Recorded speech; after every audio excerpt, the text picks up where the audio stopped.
Jimmy Burns from Malvern, Ohio, and you're listening to Barbecue Central. We'll do it live. Okay. Do it live! I'll write it and we'll do it live! So to get that perfect barbecue, you use wood. Are you sure it's safe? Whatever. We put the lighter fluid on, strike the match, and... Oh! Should we call the fire department? That might be a good idea.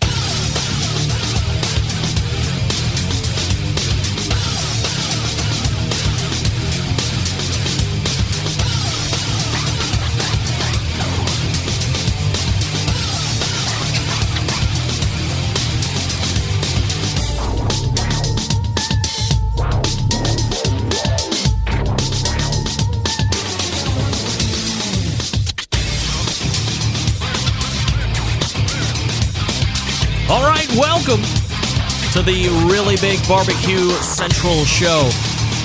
This is the show that talks about all things important to the world of barbecue and grilling. We originate from the Rock and Roll Hall of Fame city of Cleveland, Ohio, the barbecue capital of the North Coast. I'm your program host, Greg Rempe. Happy to have you aboard here on your Tuesday.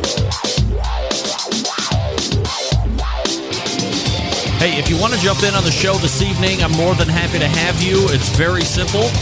You can phone call it up at a 216-220-0966. You can also email the show, and this is how you do that. You can get in touch with the show by sending an email to Greg at bbqcentralshow.com or on the Twitter and Instagrams at BBQ Central Show. Everything else you want to find out about the show can be found at the main website, thebbqcentralshow.com. And here's what's happening. In case you didn't get the newsletter, coming up in about 12 to 13 minutes from now, it is the second Tuesday of the month. And, of course, we know the second Tuesday of the month brings the regular visit from the creator of the most heavily trafficked barbecue and grilling website currently on the face of the earth. A best-selling author, a cookbook that went to like a must-have of a lifetime cookbook. The Science of Great Barbecue and Grilling. Meathead, just Meathead. I was lectured at length last month to just say Meathead. So if you know Meathead by any other names, never call him that. It's singular. He has achieved Cher, Madonna, and Rempe type status. Just go with the one. It's Meathead.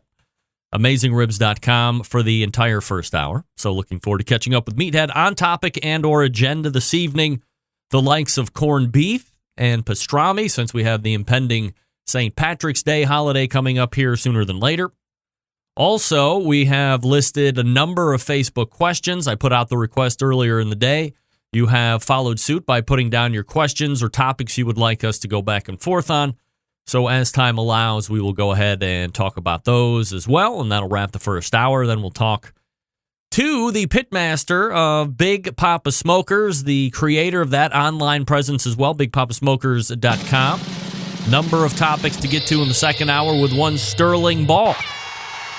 Looking forward to that. We'll be talking about a little on the Smithfield guinea pig / Matt Dalton Memorial that took place a couple weeks ago. Talk a little bit more about that style of competition and where we see it in the future, if it's going to be seen at all in the future. Obviously, hit a little bit on King the Smoker, but really looking forward to talking to him about his time in Mexicali, Mexico this past weekend and a completely different style of live fire cooking competition that he was a part of. More on the judging and spectating side, I believe, than actually taking part in it. Also want to talk about competition barbecue, state of, what he's doing with Kids Q, some other things that I've been ballyhooing around with him recently. Also, I made a Facebook post on questions you might want to ask Sterling if I were to have him on, which I am. And there were a lot of good ones there, so we'll cover some of those as time allows. So there you have it. Meathead Goldwyn in the first hour, Sterling Ball in the second hour. Greg at thebbqcentralshow.com is your email address. Please let me ask you, do this.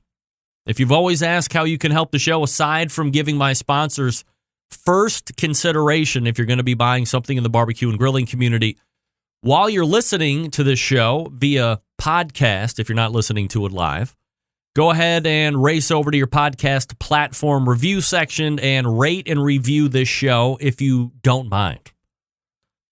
And be honest, I mean, I love 5 stars. Of course, who doesn't? Everybody wants to feel good about themselves, but leave your brutal, honest feedback. I'm a big boy. I can handle it.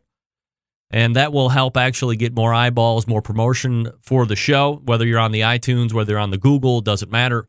Just pull up your rate and review on the platform that you like best and give the Barbecue Central Show a rate and review. I thank you in advance for your help. I didn't really go over the top on this like I was last year, but it is still a movement afoot. Folks, it is the 2018 current horse meat update. I know you've been waiting for this. You know, I think the youth of America is being evaluated in an incredibly hard way. I mean, think about it. You see these, let's call them millennials, and there is an overwhelming thought that these folks are lazy and unmotivated and weak, not mentally tough, ready to live at home forever, and the list goes on. I know you think it's true because I read all of your posts on social media. However, I'm here to tell you that over the past 2 years, I have met some of the best youths this country has to offer. They are motivated. They are looking forward to be contributing members to society and making a difference here in this world. But most importantly, they have bought into the Horse Meat 2018 movement. That's right. Folks, I am proud to tell you that a new group of elite level volleyball players have decided to take up this grassroots movement, which we started last year in 2017. This makes now a total of 24 high-level players and coaches who proudly wear the Horse Meat t-shirt. And if you think I'm lying, let me just cue this up for your viewing pleasure, and podcasters, go get this on the video. Your current 2018 nationally ranked Maverick 18 women's volleyball team, horse meated up right there. Your very top left, by the way, head coach right there. That's Coach Cass. Then you have Mary next to Coach Cass. Coach Cass top left. Then top going to the right, Mary, Julia, my daughter Bobby. And then bottom, first row, Sam, Beth, Chase, Aaliyah, and Abby. But hey, head coaches on the collegiate level. This girl on the top left is a head coach of the collegiate level. And I know what you're thinking. They just like cool t-shirts. I know, hard to argue that. However, these shirts aren't just given out. There is not a stockpile laying around the Barbecue Central Show compound. And the responsibilities are clearly explained to each person who gets the shirt because they will inevitably be asked about it. And it is incumbent upon them to explain that we are, as a group of the horse meat, merely trying to bring horse meat to the forefront as an alternative option to traditional meat. That's it. We want the government to help supplement the costs of getting the USDA and the FSIS mark of inspection on horse meat. You need to have that in order to sell consumers. Each one asked. That's all I can say. And they have agreed that they will be individual mouthpieces for the 2018 horse meat movement. That's great. So thank you, youth of America. We're going to change the way people think about meat. It's not just going to be cows. It's not just going to be your traditional poultries. At some point, and I'm not going to say, and I'm not. Andrew, you are not the father. And I'm not going to say that it's like in the near future. But we are changing the way people think. Every conversation I have with people around sporting and non-sporting venues agree by the time our short conversation has ended that there probably isn't a good reason we shouldn't be considering raising horses for consumption. Now, by the way, A bit of advice for the current volleyball team. As it does not relate to horse meat, quicker starts, ladies. Quicker starts out of the gate, okay? Come on, let's go. Starting to become a little bit of a behavior. The slow starts out of the gate. I mean, you know it. Come on. I'm not a volleyball coach, but it's hard to win sets when you're down 4 and 5 and 6 points pretty quickly out of the gate. Holding that aside, these are upstanding citizens of the United States of America, ready to take on causes that they believe in. And I am happy to say that they are completely down with the horse meat movement. As John Solberg says, it's the butterfly effect. 10 years from now, the girls from last year, the girls from this year, could be a whole new cast of proponents for this movement that we are pushing ever so forward. So thank you to them. Thank you to the coach for wearing that. Great picture, right? How good was that picture? You view this picture while I tell you about Southside Market and Barbecue. Attention, folks in the business of barbecue. Let me tell you a little something about Southside Market and Barbecue. Established in 1882, Southside Market and Barbecue, the oldest barbecue joint in Texas. They've been owned and operated by the same family for 3 generations, offering premium Central Texas barbecue products, slow smoked, over real wood. Shipping, distribution, manufacturing sausage for companies across the U.S. From food trucks to multi-chain restaurants, Southside sausage can be on your menu too. You getting into the barbecue business? You want to offer great sausage? You don't want to put in the time and effort to make your own because you don't have a really great recipe? Southside is the hookup. All meats processed in their on-site USDA-inspected facility, a trusted partner with a focus on quality and authenticity. Wholesale options available, okay? Shipping nationwide via FedEx. Food service distribution via Sysco, U.S. Foods, and Martin Foods, some of the biggest ones in the country. Co-packaging capable from R&D to package completions. We can follow your recipe or help you develop something brand new. They can also do private label opportunities as well. Maybe I want to get into the sausage retail business. Maybe I really like their beef sausage, but I want to put the Barbecue Central Show name on it. They can help me with that private label potential opportunity. I can bring them my goals and my aspirations. We can talk about it, and the experts at Southside Market and Barbecue will help me achieve. You can visit southsidemarket.com for more information. That's southsidemarket.com. And again, if you are in the restaurant business or you want to offer a new type or a completely different type of sausage that you may or may not be offering in your establishment right now, Southside Market is the place to go. 1882. They know what they're doing. The beef sausage, by the way, spectacular. All right, we're back with Meathead Gold. Back with Meathead. Right after this. Stick around. I'll be right back.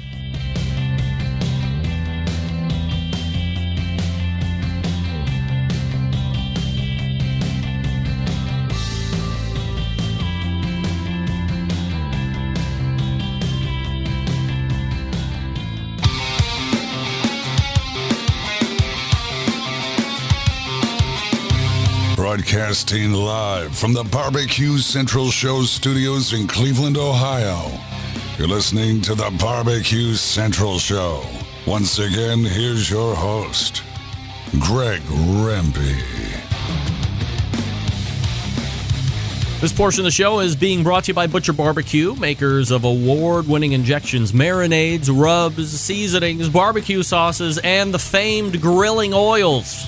All the Butcher Barbecue products tested on the competition circuit as well as in the backyards. Be the pitmaster and or king of your cul-de-sac/neighborhood. Visit butcherbbq.com and stock up now. Always trust your butcher. Come on, get with it.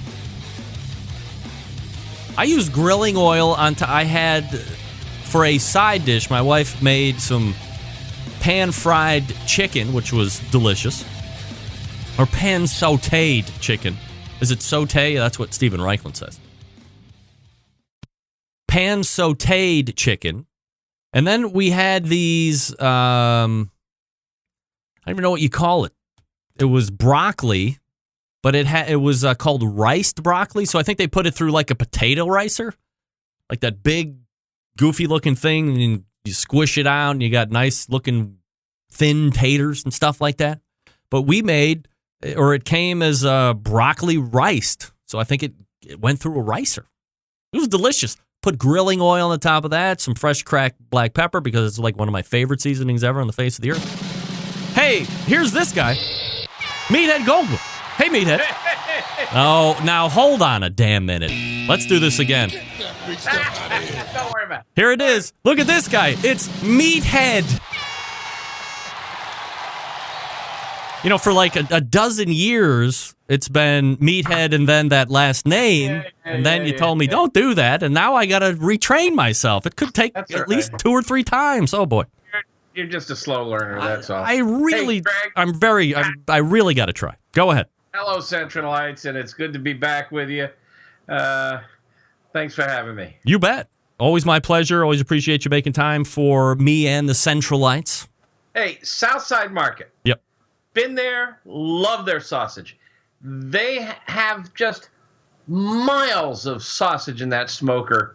It's a walk-in thing. It's like the size of a gymnasium, and it's just sausage heaven. Oh, it's everywhere. Great place. Have you had the beef sausage? Yeah. Wow. Yeah. I've never had beef sausage they're before. Famous for their sausage. That was like the thing that put them on the map, and it was. I told my oldest was like, "Oh, am I going to like it?" So I, of course, eat it first because I'm the father and I'm the protector of everybody. And I said, well, I mean, this kid loves hamburgers. And so I'm like, it doesn't taste like a hamburger per se, but there is kind of a general beef flavor to it that I'm like, you are going to love this. And I was right. She really dug it. Yeah. I mean, I've, one of the great challenges I've struggled with for years, readers keep asking me if I will publish a recipe for Texas hot guts. Mm-hmm. And that's what they call it down there. They call it hot guts, because it's in a natural intestines casing. Yep. So they, cheekily call it guts. But there's no single real style. It's not like you might say a Kansas City sauce is a particular flavor profile. There's a variety of styles of hot guts down there, and they're really expanding. I was down there, when was it? Earlier this year, hooked up with Daniel Vaughn, the great barbecue writer, yep.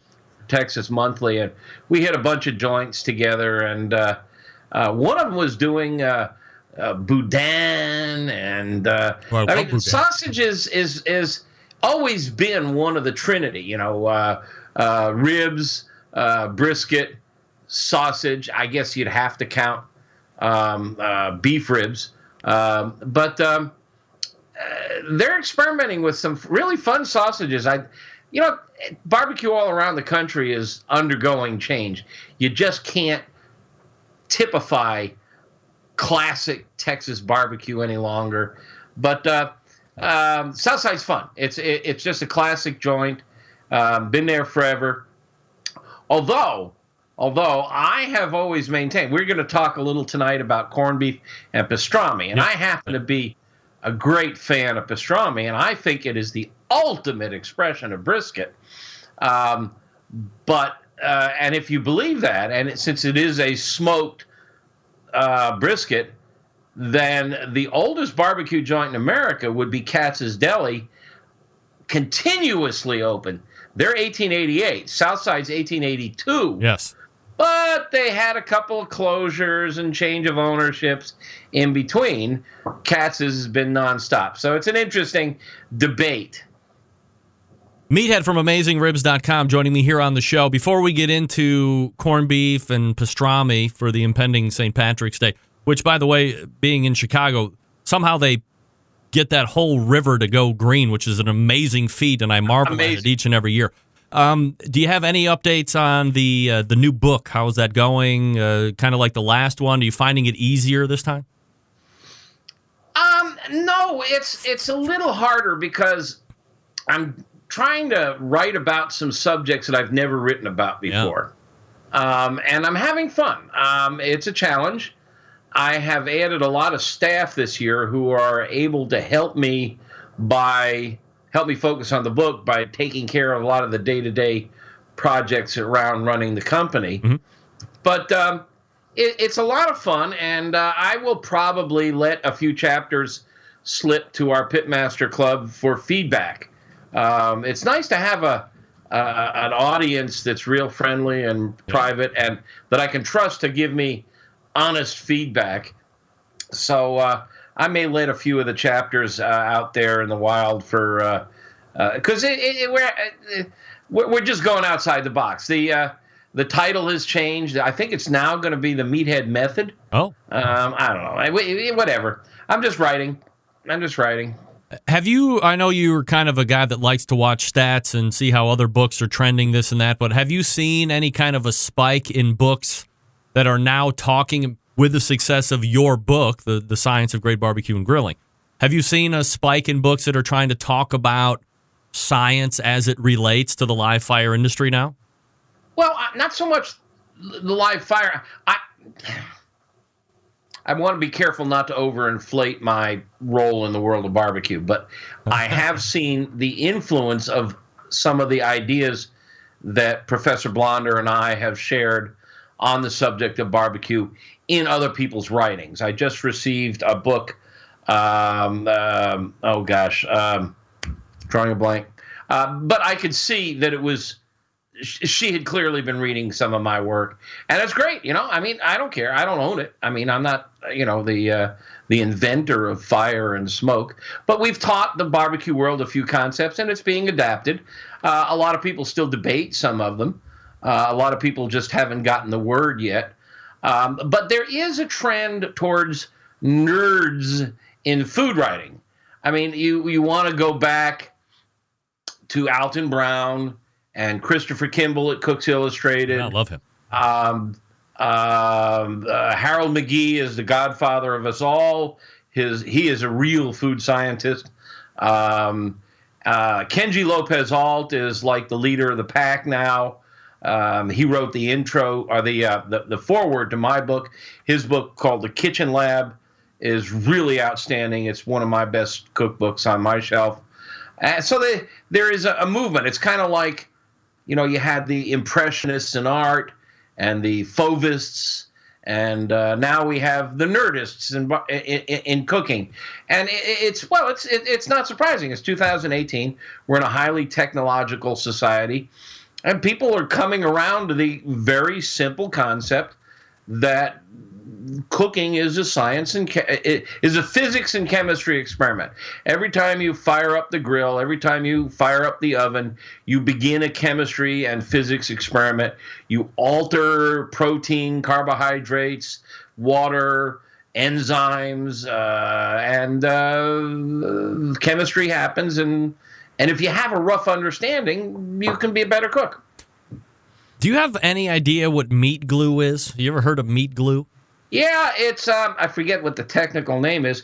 It's a protein, and basically it takes, like if you cut two pieces of meat out of the same muscle, you can put this enzyme between the two pieces of meat, and they bond.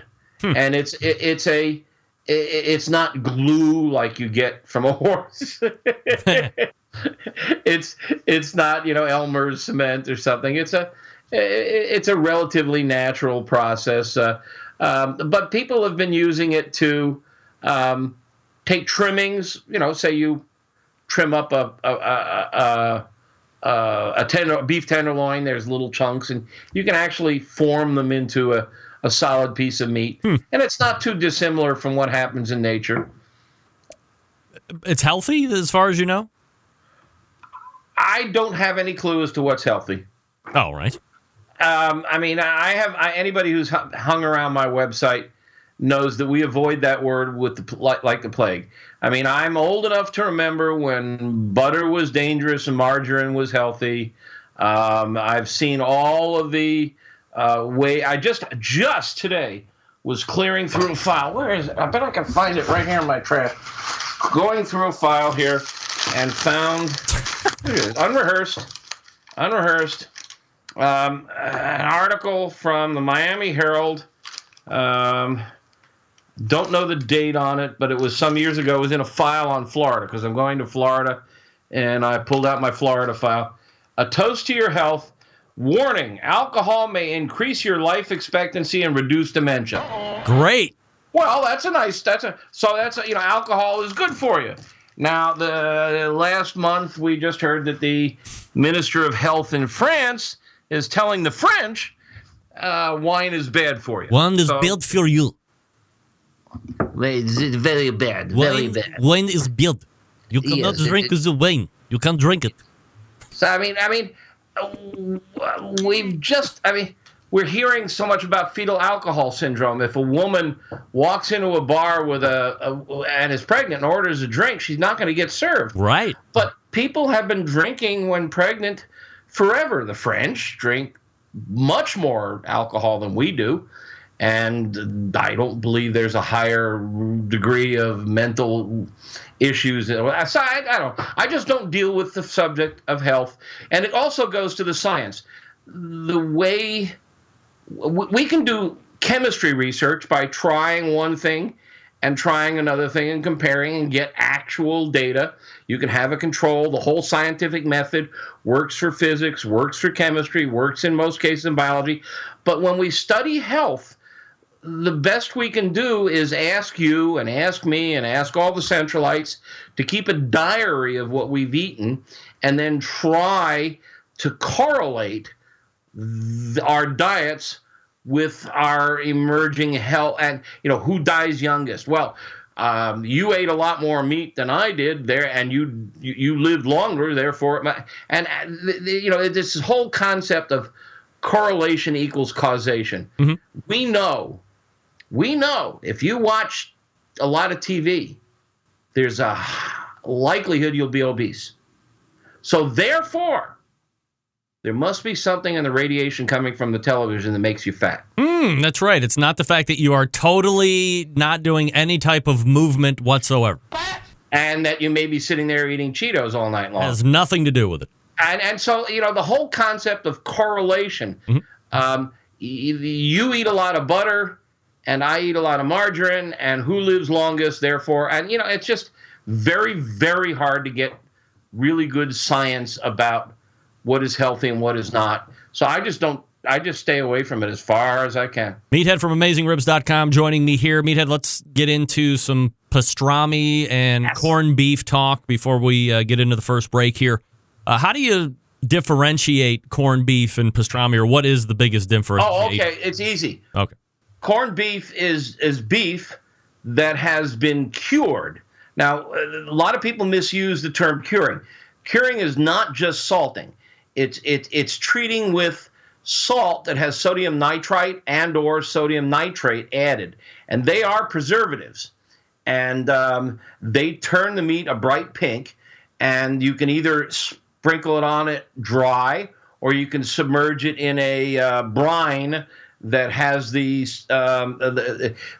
most common we use for home curing is called Prague powder number 1. Yep. And it's a combination of salt and sodium nitrite, and 6% sodium nitrite, and it's pink, and it's just given a pink artificial coloring because it would look like plain old salt. And since it has a preservative, if you eat too much of it, it could cause harm. So you have to use it judiciously. You have to use it carefully.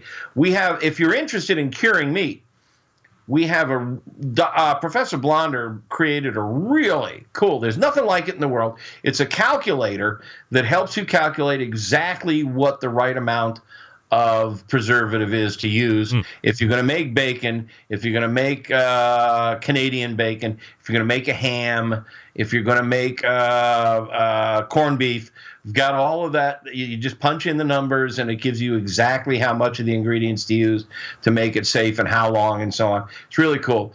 But corned beef is simply beef. Now, typically it's brisket or It can be navel, which is just behind the brisket, really, really fatty cut, and sometimes it's just way too fatty. Brisket's a good cut. But occasionally you'll find corned beef made from rump, which is, the rear leg, and it's very lean that way. And it's just cured in this salt and nitrite mixture for, many days, sometimes a week or longer. And it turns it pink, and it makes it very salty. And here's a hot tip number one. A lot of people will go out and they'll buy corned beef, and it comes in a shrink wrap plastic cryovac, and it's got usually a little seasoning packet. Yep. You can throw that out. Doesn't it do has anything. absolutely no effect on the flavor. All right. But it's way too salty. And typically people boil the corned beef with some cabbage, potatoes, maybe some caraway, some other seasonings. Don't boil it. Oh. Simmer it. Okay. Keep the temperature below boiling temp. It will keep the meat from cupping and shrinking and drying out.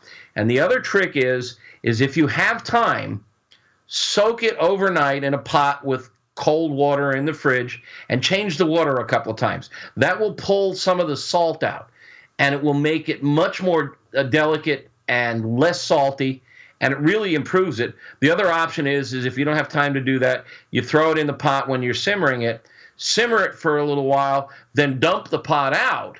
Then add fresh water and simmer it some more, and you'll pull some of the salt out, and that really improves it.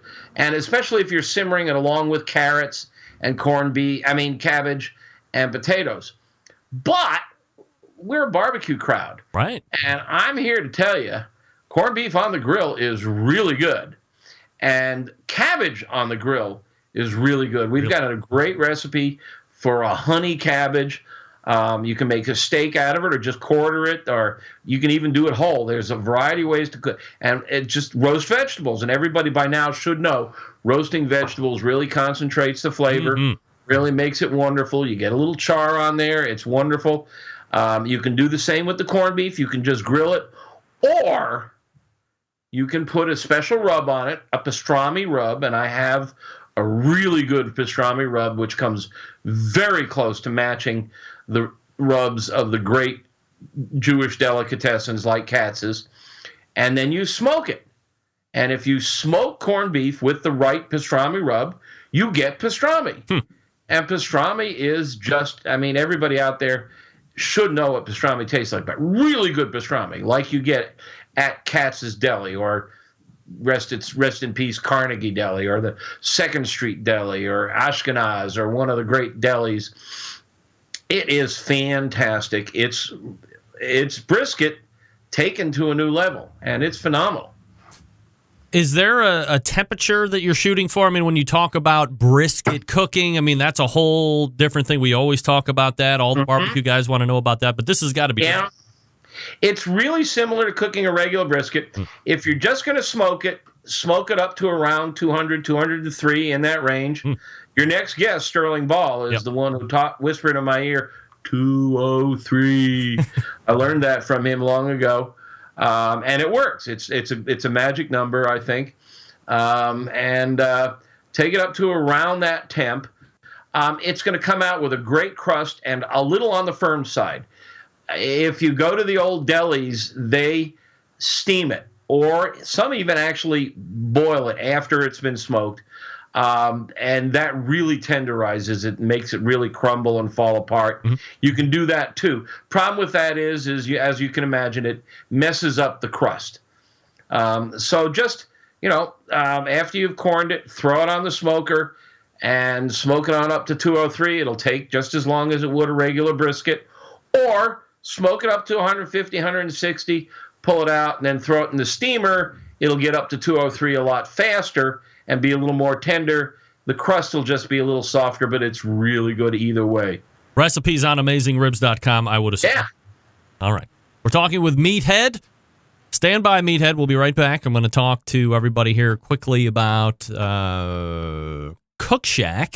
Of course, I love Cook Shack. I got a Cook Shack right in my garage. It's the 008, I think, Smokeette.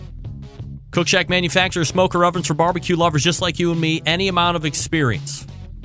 Whether you're in the backyard, on the competition circuit, in a 5-star dining facility, Cook Shack has the unit that will do the job, and with a full line of barbecue sauces, spices, pellets, and wood chunks, it is the perfect one-stop shop. Cook Shack strives to be your resource center by offering cooking classes, online recipes, how-to videos, 2 blogs, smoke and grilling 101s, and a video cooking classroom.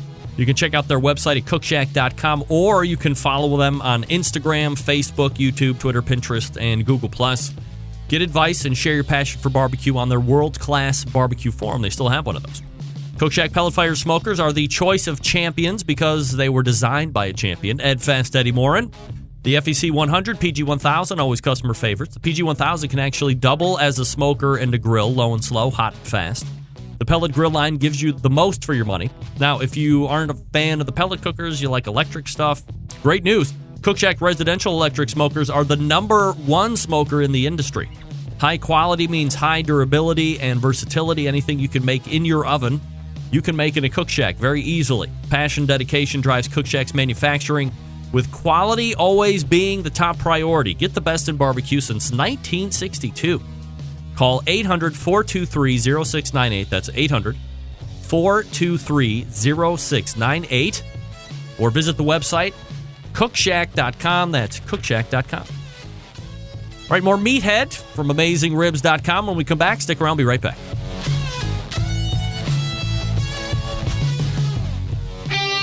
Ready to get on the air? Call 216-220-0966. Now, let's get back to the LeBron James of barbecue talk. Greg Rempe. All right, this portion of the show brought to you by CookinPellets.com, your #1 source for quality wood pellets for all the pellet-driven cookers. Visit CookinPellets.com for more information or to purchase. You can also find them at Amazon.com. And if you're not following them on Instagram, they are releasing incredible new flavors of wood pellets. Go check them out. Download the app as well. It's free. CookinPellets.com. We thank them for their continued support of the show. And we are hanging out with Meathead from AmazingRibs.com. Meathead, we were talking about corned beef and pastrami. Is there anything else from a preparation standpoint, or do you have any suggestions on how to best serve for that great first, second, and whole sandwich bites? The only other thing I can think of is, I just love pastrami to death. If you just do a Reuben sandwich, typically a Reuben sandwich is corned beef. But if you do it with pastrami, which is just a variation on corned beef, I think you really ramp it up. And, that's pretty standard. You've got essentially a Thousand Island dressing. And when you make your Thousand Island, instead of mixing ketchup and mustard, use a Kansas City barbecue sauce. It really is nice. A little crunchy sauerkraut, some Swiss cheese, toasted rye. Yeah, it's a great sandwich. One of the great sandwiches on earth. Have you noticed an uptick in craft sauerkraut making where you are? Yeah, I think, gosh, I'm terrible at names. It's because I'm getting old. About a year or two ago, some guy came out with a really good book on home fermenting. And it really caught on. He got a lot of airtime on radio and television. And part of it was how easy it is to make sauerkraut. I don't think it's all that easy. I've tried and failed. Fermenting pickles and sauerkraut at home is pretty easy to screw up. Oh. I've done kimchi reasonably well because it's screwed up to begin with. A lot of home fermenting is going on. When you buy sauerkraut, you just want to get it from the grocery store, from the deli section or the refrigerator section. You don't want to get canned sauerkraut. Right. Canned sauerkraut's been cooked. It's soft. It's mushy.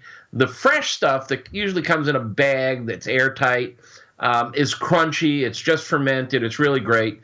And they make a lot of it in New York State. I I think New York State's the largest cabbage producer, and it's just great stuff. And yeah, you can do it at home. It's tricky. And by the way, one of your Mr. Williams, I think I'm having a little trouble following. You on the Facebook page.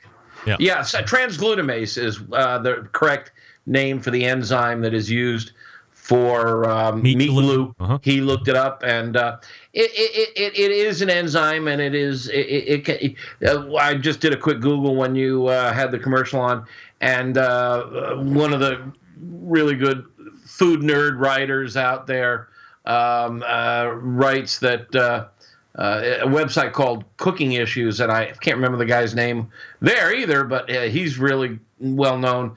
He talks about making sausages without casings using transglutamase. Huh. You can buy it in the bag. People play with it. It's fun. All right, let's do some Facebook questions if you're up for it. Oh, you had 4 of them. Let's have them. All right, first one from Josh Poston. Ask Meathead when he's going to debate Steven Reichland live on the Barbecue Central show. Now, look, let's hold on one second.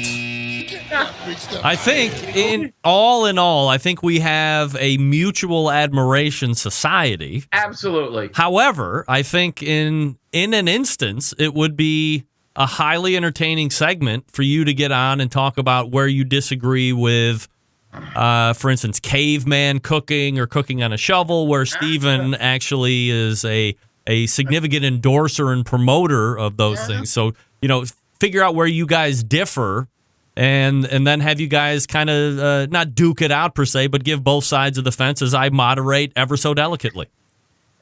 There are very few areas where we disagree.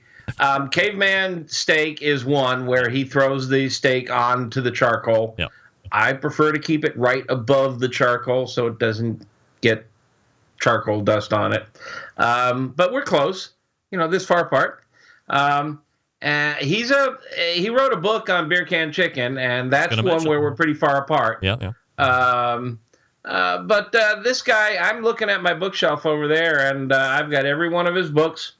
And earlier this year, Southern Living magazine published the 100 best cookbooks of all time, and both of us made the list. Yep. I'm very honored. It only took you one book, Meathead. In his company. It only took you one book. Yeah, I've only done one book. He's got a bunch of them. No. It only took you one book to be on that list. Well, mine was a lifetime of work. Yeah. But I think the one he got on there for was his first book, Barbecue Bible. I think that was the one. Yeah. So we're both one book wonders. All right. He's a man. I chose to go web. He chose to go slices of dead tree. You'll find very little disagreement on things that really matter between us, and I think he's a great recipe developer. But it would be fun to be on with him. Yeah, absolutely. Next question from Doug Scheiding. I love tuna tartare, but don't eat steak tartare ever. Yeah, I'm with you, Doug. Do you? Okay, so I'm guessing you don't eat steak tartare even at restaurants. First of all, do you make it at home? Wait, hold on. Let me finish the question. Do you eat steak tartare? Do you make it at home? Risk does not seem worth the reward. Now, please answer. Okay, sorry. Didn't mean to jump on your tongue. Right. Raw anything is riskier than cooked anything. Mm. When you cook something, you kill all the bacteria, and it makes it safer. Raw meat, raw vegetables, raw eggs all have higher risk because if there are bacteria, they will survive and they can make you sick. And the risk is even higher for the very young and the very old, or the immune compromised, somebody with an immune disease like AIDS or HIV. So raw food is always riskier. This is something I learned from my wife, who's a PhD microbiologist for the FDA. And she is not fond of me eating sushi, which I do occasionally when she's not looking. When I'm traveling, when I'm on the road, I'll eat some raw fish. I'll try to buy it only from a sushi chef whom I believe really knows what he or she is doing. Yep. but I don't eat raw beef. It is too easily contaminated, and I try to cook ground meats to 155. And I compensate for the drying out tendency of a well-done piece of ground meat, like a hamburger, by just using a lot of fat. I mean, fat is moisture, fat is flavor. So if you're going to cook it to the safe temp, and there are some really horrific stories out there that people don't hear about, and they all say, I've been eating steak tartare for 55 years. Well, I'm 68, and I've been driving a car for 48 years, and I haven't been killed yet. Right. Does that make driving a car safe? No. 30,000 people died last year. That's a lot of bodies. So just because I have not been killed in a car doesn't make driving a car safe. Just because you've eaten a lot of steak tartare doesn't make it safe. That's it. That's incidental information. So I steer clear of it. There was a guy, a Central Light. I believe he lives out in Hawaii, if I'm not mistaken. It's either Hawaii or Wisconsin. And he said That's close. I know it's one or the other. Equally as scary as what I'm about to relay in the story. But he said, hey, I've been eating, we were talking about, remember tiger meat sandwiches last year? It was the raw hamburger meat. Yeah. And I've been eating it forever. And then he took a video. It was a Saturday morning. He had just gotten out of Sam's Club. He had one of those big 10-pound chubs of ground beef, and he tore open the cellophane packaging and ripped out, a good probably eighth of a pound of, popped it right in his mouth and started eating it. And I just was aghast. And it's like he's rolling the dice. I mean, maybe he's done it every day or every weekend since 1979, and he's never gotten sick, and he's been lucky, like you're talking about with the car. But geez, I can't even see where that would even taste good. Well, I mean, it does have a nice flavor. I've eaten it. And so, didn't you eat raw hamburger when you were a kid? No. Oh, it tastes good. I had responsible parents, Meathead. It's not as a cooked burger. I mean, we know Maillard reaction creates great flavors. I like a cooked burger better than I like a rare burger or a raw burger. Right. But, the first time I went to France, I ate a côte de boeuf, which is a ribeye in France. And I spent the entire next day on my hands and knees in front of the toilet. Yikes. And it was a cooked ribeye. But the thing is the flora and fauna, the microbial air and contact. I mean, each of our stomachs are different. Each of our resistance systems are different. It's a matter of risk, and people have to really come to realize what risk is. We're scared to death that the terrorists are going to kill us. What is the risk? I mean, we've had one major terrorist attack on September 11th, and we'll never forget that. We've had a number of small ones. The risk of being killed by a terrorist is really low, but the risk of being killed in a car is really high. Yeah. And why aren't we out there marching in the streets, parading, banging on the doors of Congress to make our cars safer? Risk. We just don't perceive risk intelligently. Meathead from AmazingRibs.com. Next question from David Huff. Greg, I'd like to know your thoughts on grilling fish. What temp? How do you know what fish to leave a little bit more rare versus cook through, straight on the grill, salt block, cedar plank, etc.? Your thoughts on fish, Meathead? Because I hate fish. Big topic. I love fish. I was raised on the coast of Florida. That's right. And if I still lived there now, I would be fish head, not meathead. I love seafood. Unfortunately, I'm in Chicago, and getting really good fresh fish is hard because people who know fish know every day matters. Yeah. You catch that fish, and by the time it gets here to Chicago, it's 3-4 days old, and that makes a massive difference. When you get it on the coast and it's 1 day old, 2 at the most, it's really significantly different. Ideal temperature for cooking fish under the atmosphere. Generally, I like to cook it fairly hot.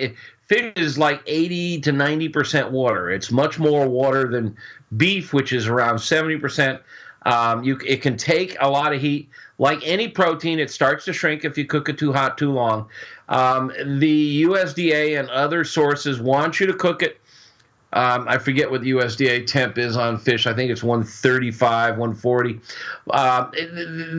The problem with fish is not bacteria so much as it is parasites. You get little wormy thingies in there, and you got to kill them. But the really expert fish cooks say 125 and not a penny higher. Oh. That's really low. Yeah. That's really low. I normally try to cook it up to 130, 135 at the most, and you can still get it really tender and delicate. A lot of the cookbooks tell you to look by eye while it's flaky and creamy. Use a thermometer. Thermometer is your guarantee of safety, and thermometer will teach you what temperature you like it best at, and you can always cook it to that right temp. I have been cooking a lot of my fish on a cast iron griddle on my grill lately. Mm-hmm. I've got a cast iron griddle, and I'll pour a little oil on it. You can do it in a cast iron pan or any frying pan. Pour a little oil, and then I throw a lot of dried herbs. We've got an herb garden, and we always have dried oregano and stuff left over from the previous year. And I throw it on I use a gas grill for this. I throw it on the gas grill, just let it burst into flame, put out this huge puff of smoke, and it gives it a little delicate flavor. The other trick that I really like is if you can get a thicker piece of fish, like Chilean sea bass, which I think is absolutely by far the best fish in the ocean. Swordfish is a close second. I'll take a Chilean sea bass, which can run an inch and a half thick, and grill grates. Now, this is not just any grill grates. The brand grill grates. Right. It has rails, and then it has a flat bottom with holes in it. And I'll take pellets, and I'll throw pellets or sawdust on the grill grates so they lay in the rails. And I'm the one who taught Brad, who owns the company, about this concept, and it works. You put the fish on top of the grill grates so they're about a half inch above the wood, and the wood starts to smolder. So the smoke is like a half inch below the meat. And you can cook a Chilean sea bass, and it turns golden. It's absolutely gorgeous. It gets golden, and it's still 130, really tender, juicy, flaky inside, golden on the outside, get its marvelous light smoke flavor. Grill grates, and the thing about grill grates is really nice, is that it has this special spatula with fingers, right? So you can lift the meat easily, and always oil the fish. Now, here's where Rakelin and I disagree slightly. He always talks about oiling the grates. Yep. I like to oil the food. The food is colder. The oil doesn't burn as fast. When you oil the grates, it's really, really hot, and the oil cracks, and it smokes, and it rancidifies. But if you oil the fish, it works just as well. Actually, I think it works better. And always oil the fish. And if you want to oil the grates too, that's even better. And this is a great technique. Grill grate. This is not a paid commercial. I just love grill grates for fish. You know, I coined the phrase when you were talking about throwing pellets, CPS, close proximity smoking. Yes, you did. And I use it on the website, close proximity smoking. I hope you're giving proper attribution, Meathead. Mm-hmm. All right. I do. All right. You know, I rarely come up with anything original in this head, so I got to keep it. Close proximity smoking, and I think it's a great term. That's right. And I think it's in my book, too. It is? Might be. I'm going to have to open that book up. If it's not, I'm writing a new book. I'm going to put it in there. That's right. CPS, close proximity smoking, 2018, March. Right. Meathead, I'm going to be going to the NBBQA conference, heading out of Cleveland to Fort Worth tomorrow, and I'll be doing live shows Thursday, Friday, Saturday, noon to 3 local. So that is actually going to be noon to 3 local your time as well. So it's a fun conference. If you're on Facebook, I go every year. I'm going to miss it this year. Yeah, but don't worry. I have the Pitmasters Club T-shirts that I'll be wearing all the way around. Look at me.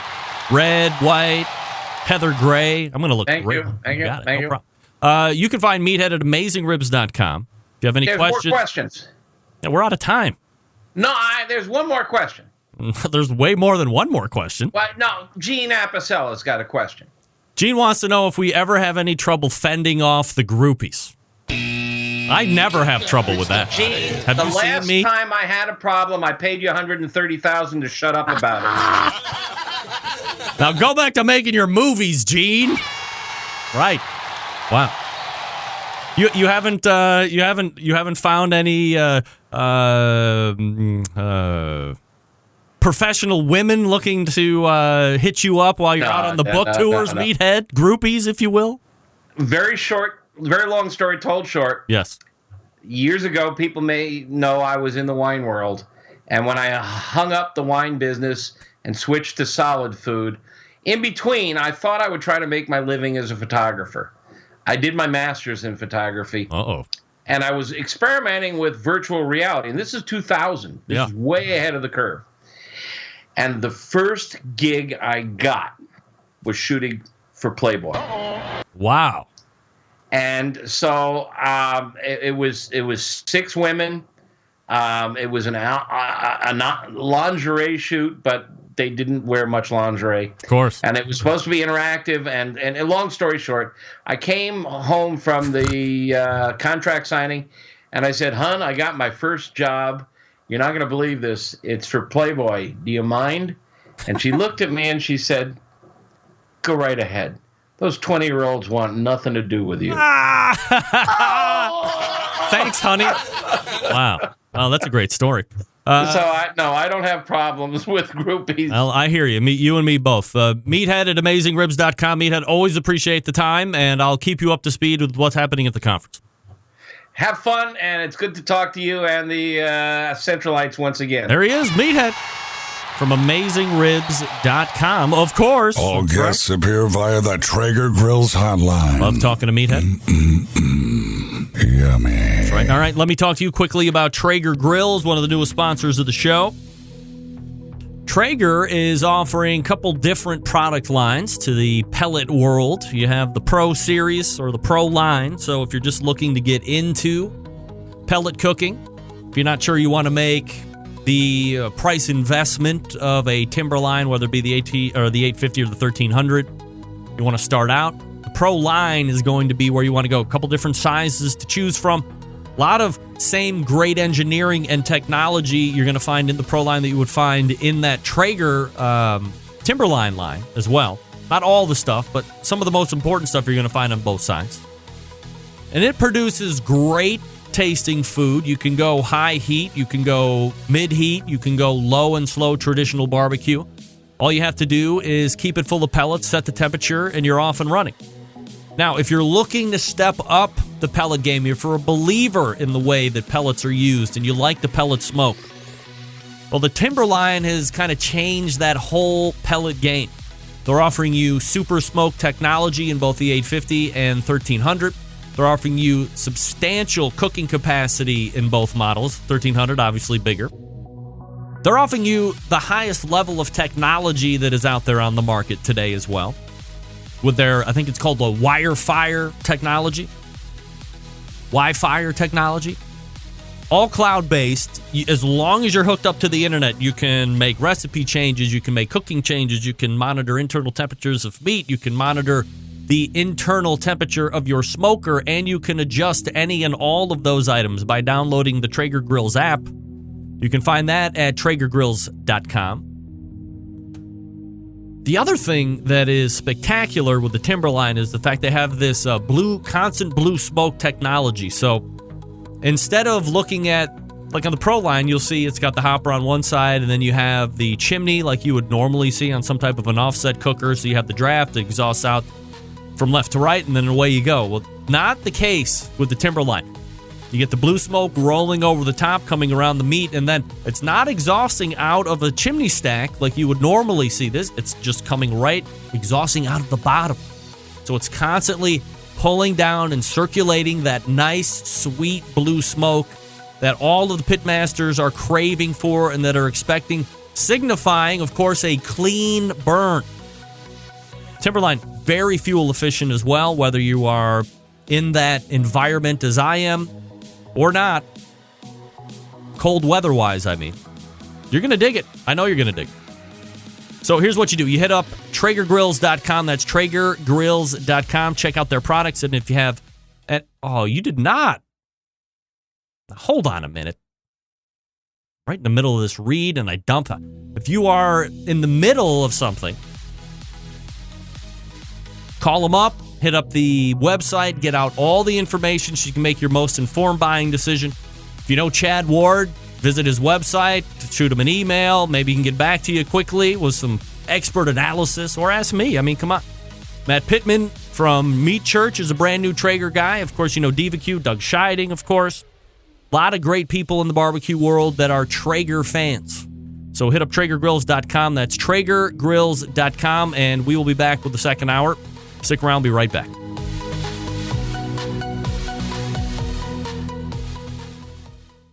This is Rennie Knopf with ChampionshipBBQ.tv, and you're listening to the Barbecue Central Show. Big name interviews, advice on cooking brisket and ribs, and the only host willing to share his honest opinion on all things important in the world of barbecue. It's the Barbecue Central Show.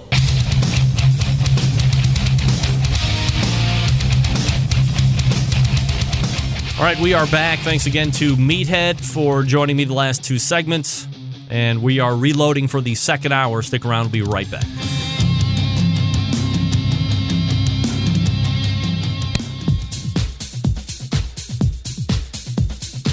Happy to have you aboard here for the really big barbecue show. Boing.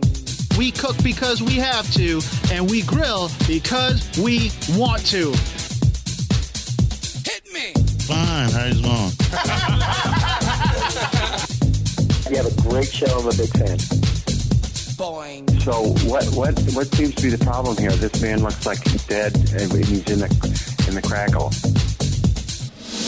Charbono! It's all about the charbono, dude! Succulent fish! What?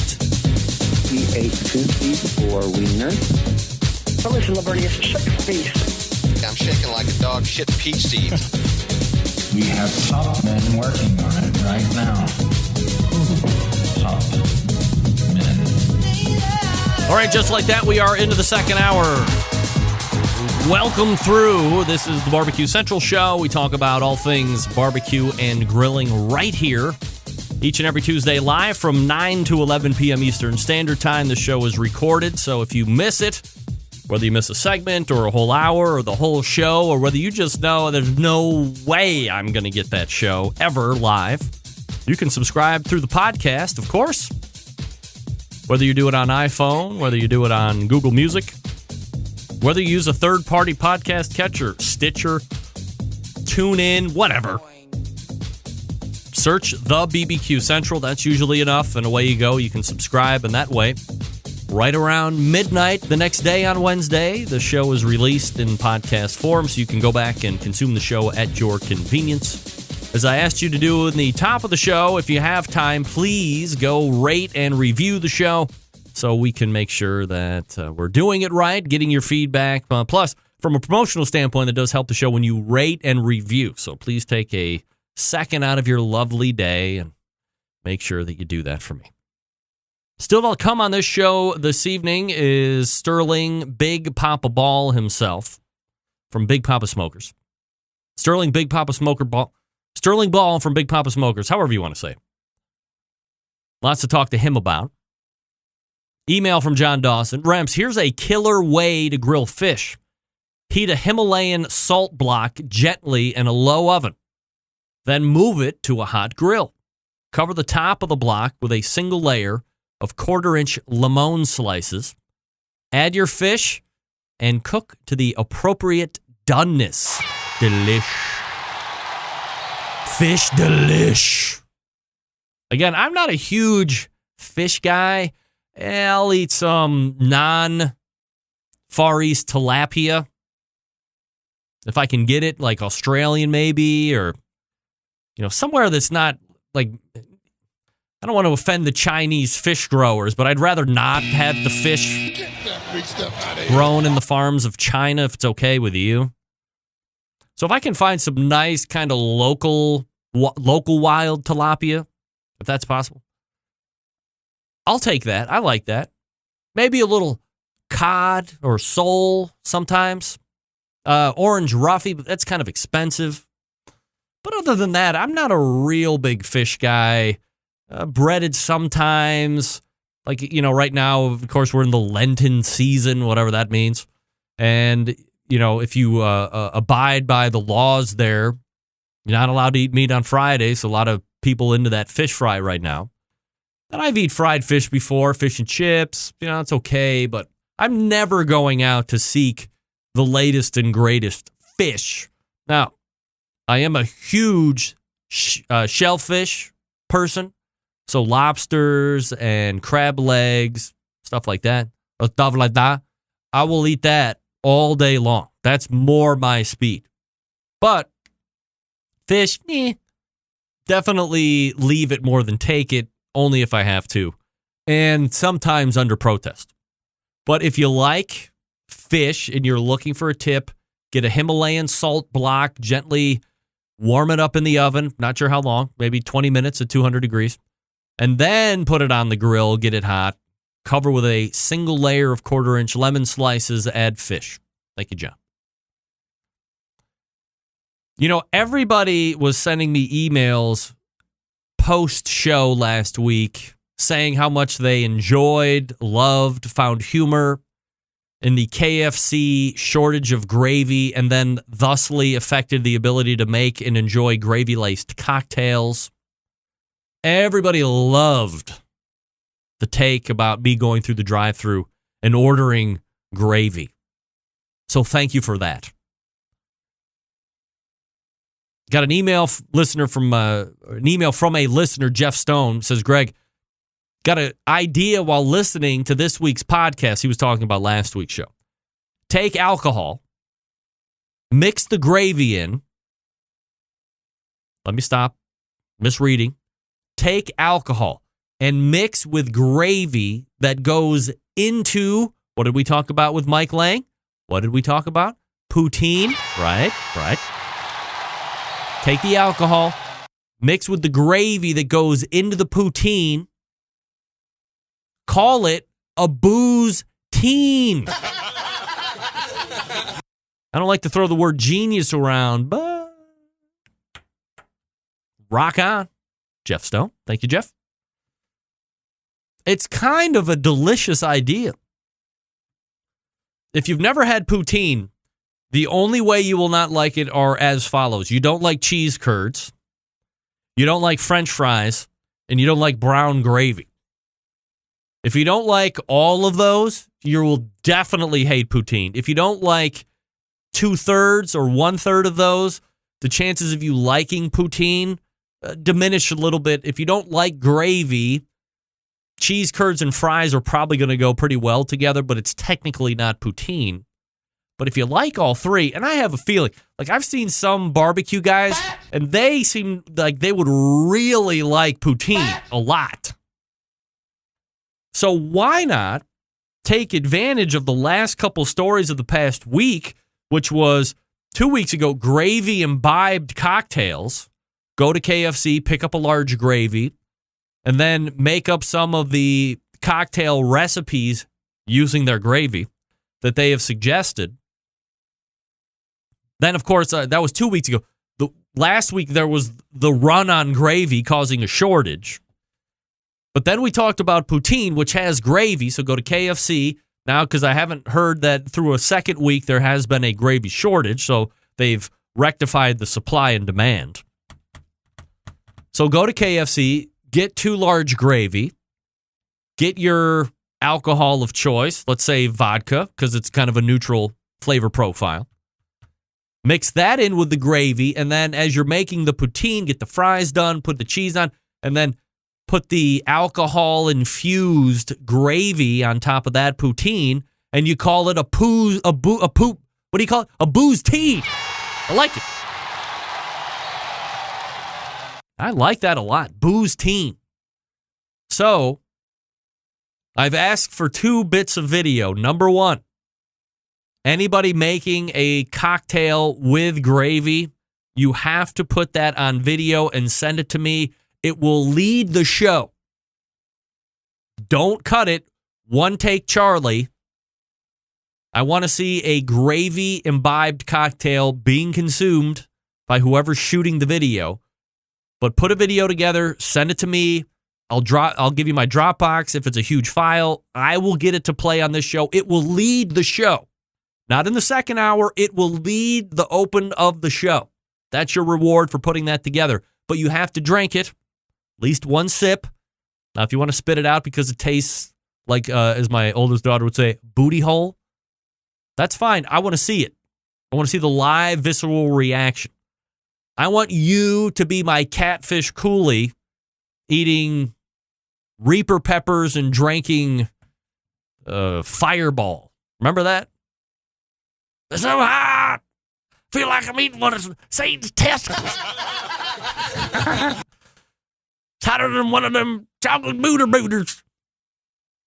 Catfish coolie. So that's number one. Number two video that will also lead the show, or if I get them both at the same time, it will be 1A, 1B leading the show, and that will probably be all that we get to before we go into that first break of that show. Make a booze team. That's what I want to see, a booze team. That might be better than the gravy and laced cocktail. Email from John Dawson, Remps, if liquor stores stocked buttered popcorn flavored vodka, how far can we be from gravy flavored vodka? Truly the end of times. Truly the end of times. So that's what I want to see from the Central Lights. Video showing a gravy-laced cocktail, video showing a booze teen, which I will give proper attribution here. Kinger, you should work on a booze teen, by the way. You're Canadian. Booze teen would be right up your alley. If you don't know what it is, because I see you're jumping in late, it's putting alcohol in the gravy. You remember we were talking about gravy-laced cocktails a couple weeks ago? One of my listeners said, hey, make poutine, but put alcohol in the gravy you're going to put on the top of poutine. You call it booze teen. I like that. Well, I didn't get to what I'm going to be doing at the NBBQA and who I have locked up as guests. Maybe if time allows, I'll get to who I have lined up Thursday, Friday, Saturday. Needless to say, a veritable who's who. Before we get to himself, let me talk to you about Big Poppa Smokers, the one-stop online shop for all things barbecue. Their curated selection of only the best outdoor cooking and grilling supplies will get you on the path to better barbecue results in no time. Everything at Big Poppa Smokers has been Pitmaster approved by Sterling Big Poppa Ball himself. From the award-winning rubs and sauces to the American-made grills and smokers, Big Poppa Smokers has everything you need to be a better outdoor cook. Big Poppa is known for the championship rubs and seasonings, popular flavors like Sweet Money, Cattle Prod, Cash Cow, all proven winners on the competition circuit and in backyards. They offer 13 perfectly balanced flavors that transform ordinary meals to extraordinary. Whether you're cooking to impress judges or grilling for family and friends, Big Poppa Smokers' award-winning rubs and seasonings don't disappoint. Now, if you're looking to improve the flavor of the comp barbecue, Big Poppa Smokers combine forces with Simply Marvelous to form what is known as the West Coast Offense. You know about it for years now. They've cornered the market on competitive barbecue, redefined flavor profiles that cooks from across the country have begun to aim for. Big Poppa, also the proud owner of Granny's award-winning barbecue sauce. Looking for a new go-to barbecue sauce that will please everyone? Granny's traditional yet powerful flavor remind us why we fell in love with barbecue in the first place. You can find Granny's barbecue sauce and other top-rated barbecue sauces at BigPoppaSmokers.com. And aside from their premium selection of rubs and sauces, Big Poppa's offers the very best in pellet, charcoal, and wood cookers available today. Looking for a versatile smoker, easy to use, the Mac 2-Star General Pellet Grill. Big Poppa's the exclusive Mac dealer, offering special online packages. Not a fan of the pellet cookers? I get it. Take a look at the Old Hickory Ace BP, the only charcoal smoker that Big Poppa trusts on a competition trailer. If you're a backyard barbecue enthusiast like me, looking for a durable, versatile grill that might last forever, the M Grill from Texas is just what you need. If you're not sure of what grill you might be looking for, you can't go wrong with anything that's on the BigPoppaSmokers.com website. They have something for every kind of backyard cook. It's clear that BigPapaSmokers.com, the place to go for all things barbecue. Every product featured on their website, hand-selected to help you barbecue better, boost your skills. With the help of Big Papa Smokers, the #1 online barbecue store. Call them 877-828-0727. That's 877-828-0727. Or shop online at BigPapaSmokers.com. That's BIGPOPPA Smokers.com. All right, Sterling Ball coming up out of the break. Stick around. Be right back.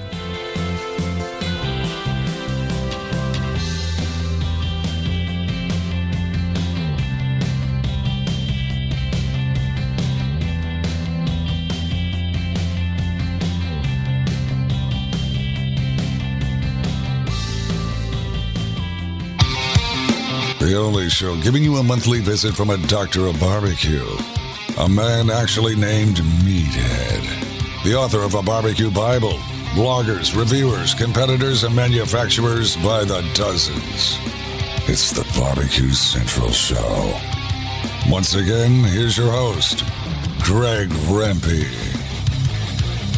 This portion of the show being brought to you by Smithfield. Championship Pitmasters are winning with Smithfield. You can, too, commit to cooking with Smithfield this 2018 barbecue season. You'll receive smoke and swag just for participating.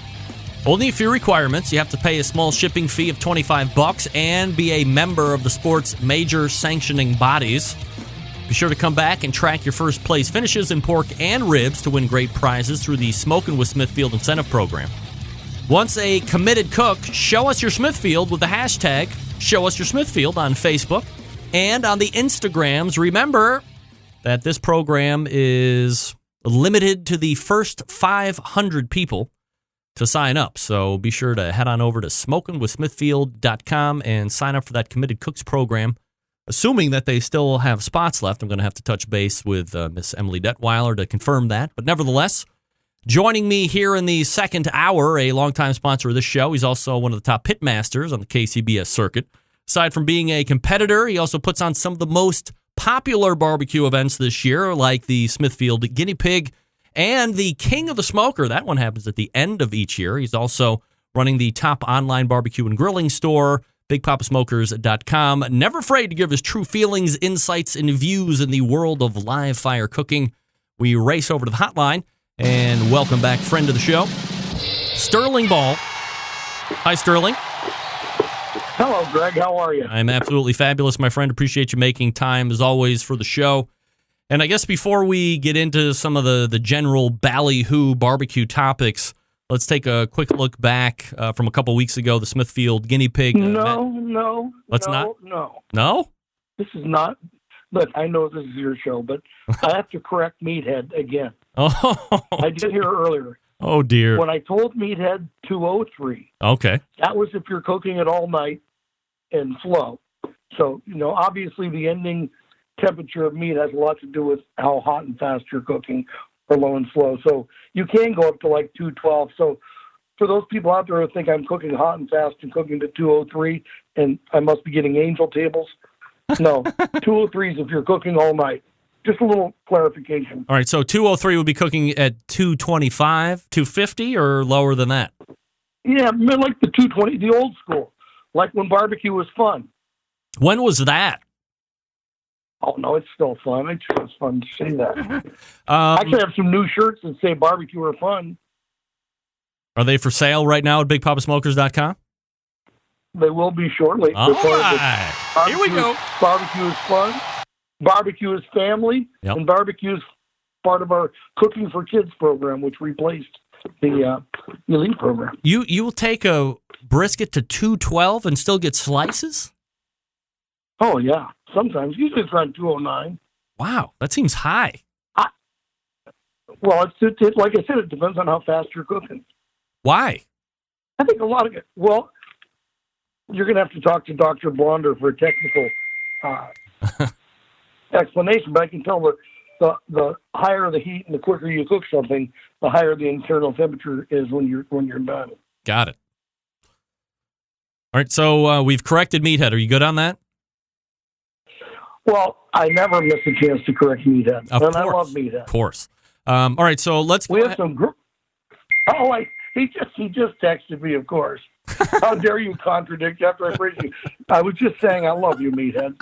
There's a lot. I was explaining the 203. I was saying to Meathead, because sometimes he's on a different side of the fence with Steven Reichland. I said, it's mostly a mutual admiration society, but sometimes there's things that you need to correct or that you're just on differing opinions on. Probably similar stuff with you and Meathead, right? No, Meathead and I have like some of the greatest phone conversations, and since day one. Back when he was Craig and I was Sterling. I love Meathead and I love what he does for barbecue, and he's fun to banter and go back and forth. You know that. Absolutely, that's why he's been on the show once a month for the last 10 years or so. Let's I tried this 2 or 3 times already, but let's take a look back. Have you ever had his sweet and sour pork? Never. Wait, okay. I remember. Only on television, right? Only on television? Yeah. Yeah. I remember. All right, enough. Yes. So let's take a look back. A couple weeks ago, Smithfield Guinea Pig, Matt Dalton Memorial. I believe this is the 5th year that some iteration of the guinea pig has shown back up again. The Genie takes grand championship. 47 teams take part in this thing, Sterling. Popularity is still here for a guinea pig style competition, right?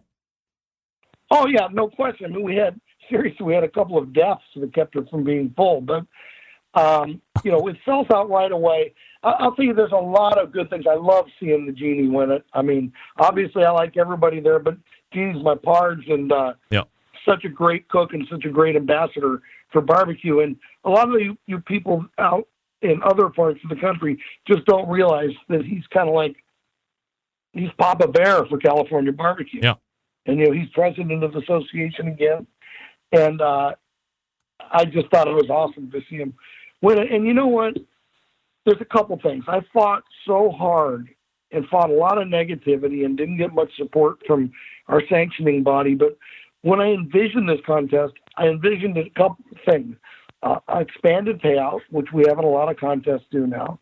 A level playing field with them cooking the same kind of meat. But something that was lost along the way, and when people talk about it, is that it's a limited amount of meat. So everybody's cooking 3 racks of ribs, 2 butts, 9 thighs, and 1 brisket.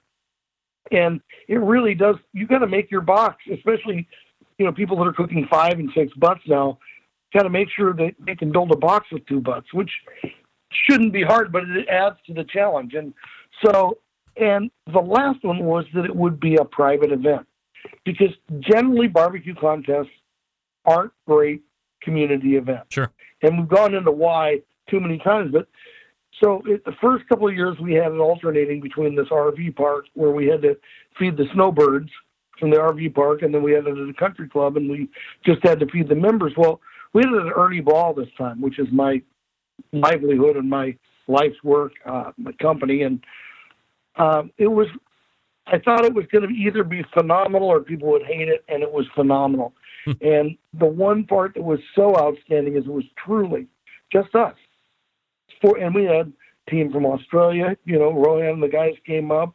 We had Pigskin came out for it, and 913 and Johnny Trigg, but everybody bonded.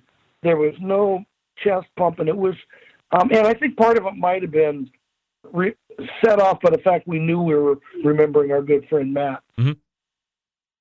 But, Sterling, don't read your text messages while you're on the phone with me. Don't read your text messages. Pay attention. Come on. I'm not. I'm actually looking at your phone number, trying to figure out how many times I've talked to somebody from Cleveland. I got to be the only guy, it was a private contest. And I think that really worked good. But we had a great, we cooked a whole bunch of Smithfield sliders, the pork sliders, the Italian sausage ones, and we had Dodger dogs. And, this was a great sponsorship by Smithfield. They really gave everything we needed. Nella was awesome with Snake River and cooking Snake River brisket. So that thing went awesome, and I can't wait for the next one. Do you, I know we've talked about it in the past, especially when it was unveiled, that there was an idea, I don't know how realistic it really was, that maybe this style of competition, whether they were going to use the name Smithfield or, like franchise it off or whatever, use the concept and disseminate it across the country so you could have a reduced cost competition. Everybody's going to be using the same meats. There's no electricity. There's deeper payouts, all the stuff that we've just kind of glossed over here at the top of this. But we really haven't seen a lot of these go across the country. Is it? I mean, obviously putting on an event is hard, right? But is it something that you think you are going to be the only guy that's putting these on going forward? Do you still think that it could catch on and this could be a wave of more popular competitions in the future?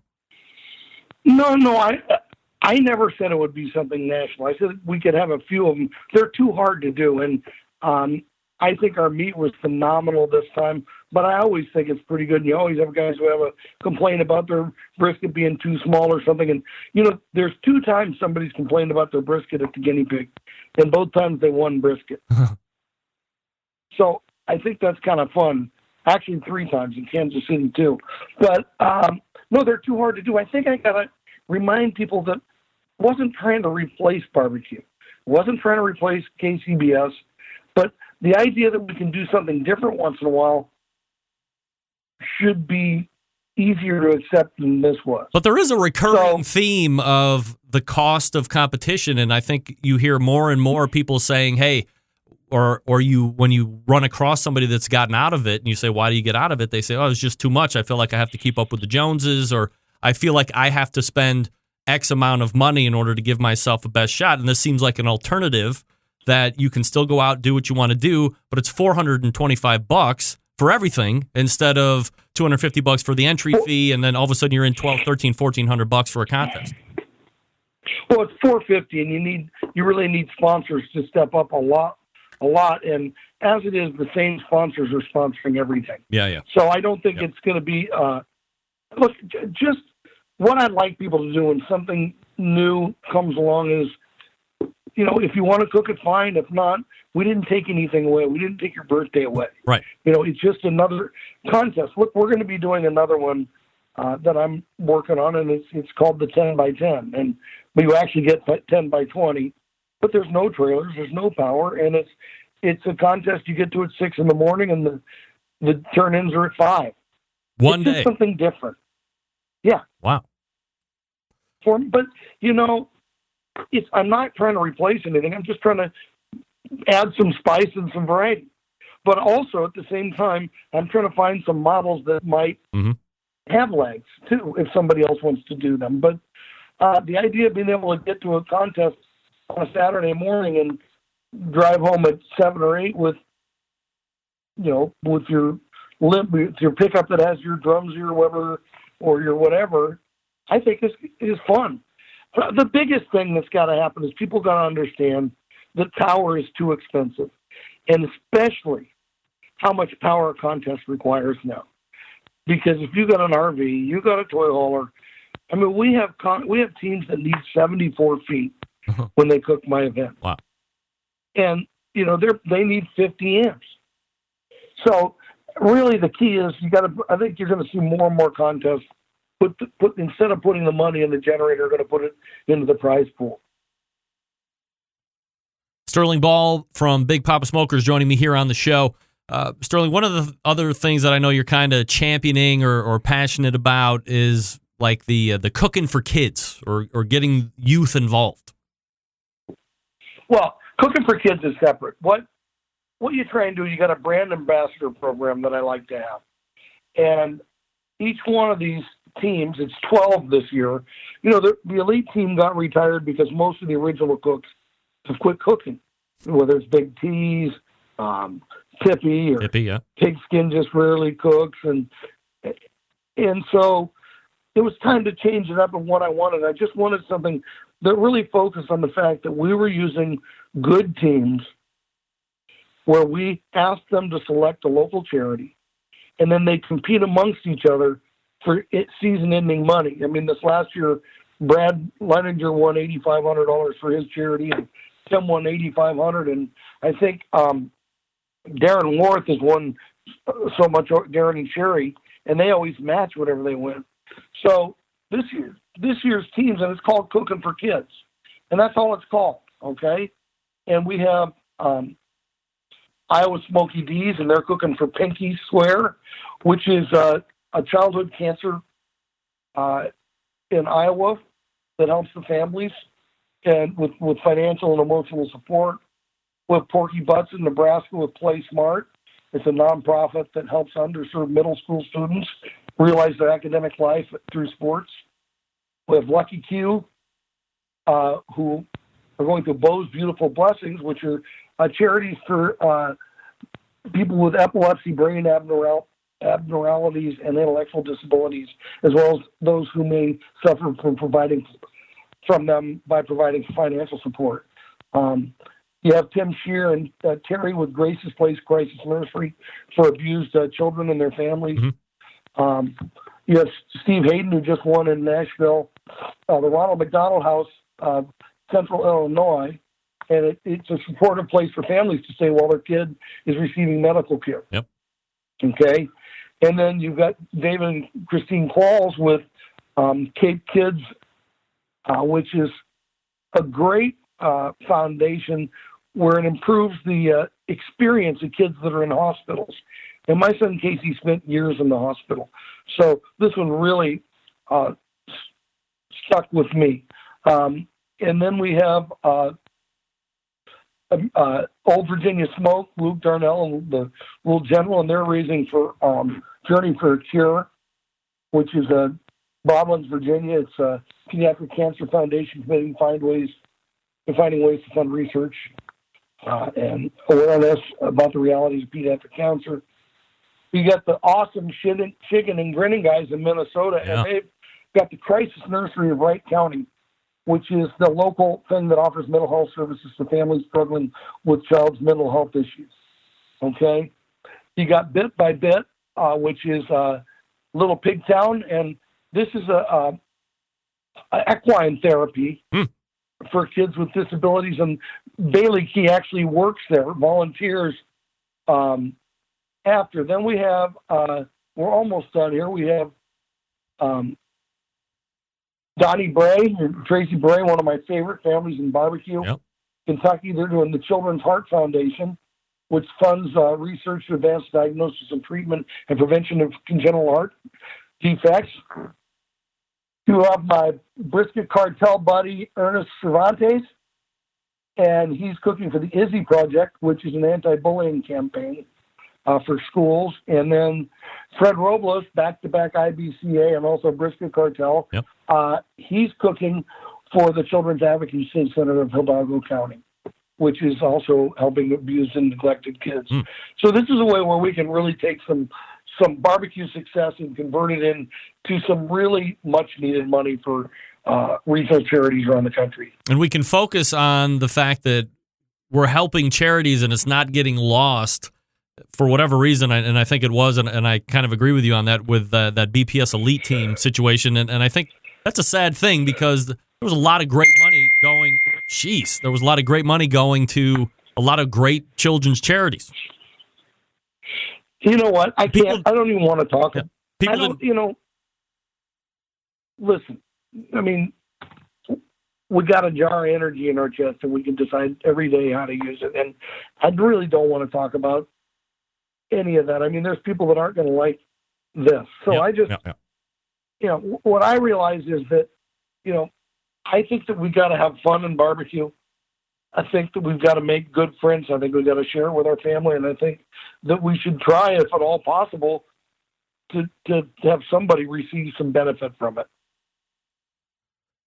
Sterling, can I hold you over for another segment? Yes. All right. Hold on one second. I'll be right back with you. I'm going to talk to everybody about the Barbecue Guru quickly. And then we will return with the pitmaster of Big Pop Smokers, Sterling Ball. Talk about his current and upcoming 2018 competition schedule, amongst some other things.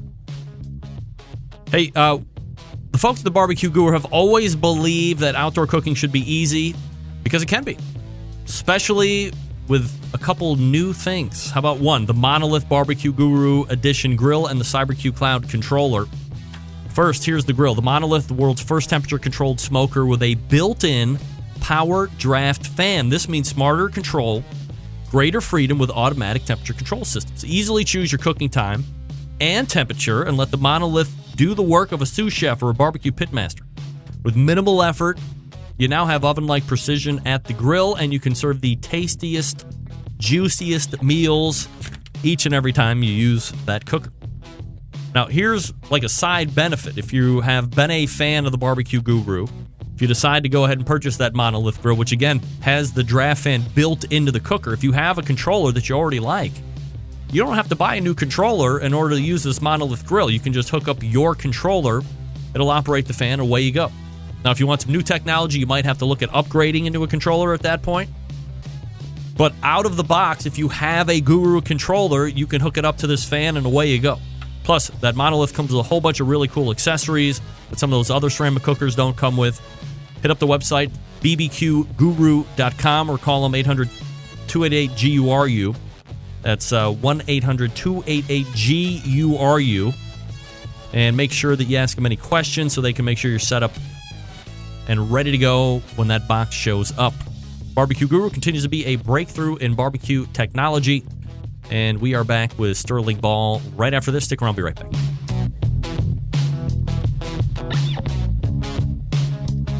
Continuing to produce incredibly mediocre content in an exceptionally professional way.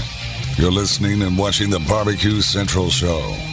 Once again, here's your host, Greg Rempe. Hey, this portion of the show being brought to you by Fireboard. Monitor up to 6 different temperatures simultaneously. Connect to Wi-Fi for cloud-based monitoring, or connect to Bluetooth. If you have Alexa or the Google Assistant in your home, you're in luck, because Fireboard fully integrated with both and learning new skills constantly. Find out more by visiting fireboard.com. That's fireboard.com, or call 816-945-2232. All right, we're talking with Sterling Ball from Big Poppa Smoker. Sterling, appreciate you hanging with me through the break there. 2018, yeah, go ahead.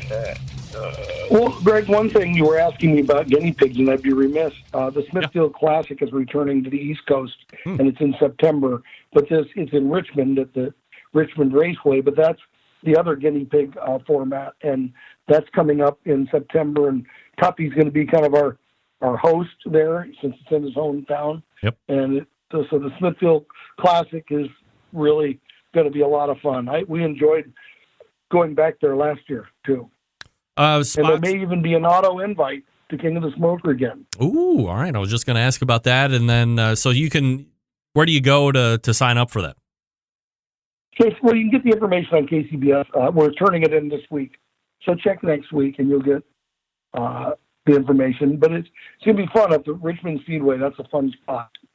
All right, so dovetailing nicely into the current 2018 season, you know, typically you're a guy who is finishing up right near the top of those overall Team of the Year point standings here over the last handful of years, Sterling, and you're not a guy that will sit there and press, 35, 45 competitions like some of these other guys, and yet you're right there at the top competing each and every year. What does the current 2018 schedule look like for you? What have you got in the pocket so far, and what does the schedule look like currently on the outlook? It looks like forced early retirement. I mean, we went to Denver, and Brad, the world's greatest cook, Blaine wanted me to say that, beat us there. We got reserve, and that was January 6th. We cooked in Bullhead City January 19th. We haven't cooked. We're cooking March 23rd at Santa Anita. But the interesting thing is, even having to go to Colorado, on May 25th, I'll get to cook my 6th contest. Wow. And it really looks like, and we have 4 bungs to the jack, and it's going to be really hard to get auto qualify again, which is, but it's not it's really a nice achievement to do, but, usually, when we started, there were so many contests in the winter and spring in California and Arizona, and it's just, they're gone. So, and a lot of contests I'm cooking, I really didn't used to cook and didn't want to cook, but I got to cook. But I think I have 17, and that includes both of the Royals, and that's only not cooking one contest. It's within 8 hours of me. It's out here. It's a little tough right now. I don't know if I have these figures absolutely correct, but I believe when you look at, and I love to go back through the numbers, you're a big numbers guy, you help me out with some of these things as well, but when you go back and look through the numbers, obviously we know if you're going to put in that marathon season, you can win KCBS Team of the Year. You're cooking 35, 40 weekends like a Travis Clark or a Tim Shearer, a lot of these guys. You're not typically a guy that's going to do that, as I had mentioned before, but if you look at a segment of 25 cooks or less, I don't know if there's been a better cook than you here over the last couple of years. Well, maybe if those guys only cook 25, they would be, listen, Travis is a tremendous cook. Sure. And those guys are great cooks. And I just, I guess I could cook if I really wanted to, but, I still have other businesses. And, I made and released a record that's being promoted right now. And I got, I'm working with Tabasco and Smithfield, and we've got a lot of other things going on besides I still design guitars for a living. Right.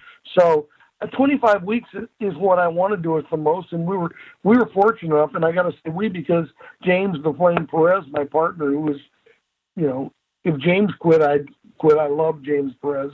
He's just the kindest, hardest working, and most collaborative. I can't say enough great things about James, but we've been lucky enough in the 25 or fewer to be first. But you don't get anything from it, maybe a pack of gum. But for 3 years, we've done that. All right, so we finished 6th, 3rd, and 5th in KCBS. And you're not seeing at this point 25 cooks on your schedule this year? No. Okay. No, I can't. It just doesn't work out because. Once the summer starts, I actually have a good stretch out here, and then the fall, it kind of dies again. Contests are going away, and we talk about that all the time. I don't really want to talk about it because we'd beat a dead horse meat. Sorry, that's kind of a double joke there. No, I get it. I love it.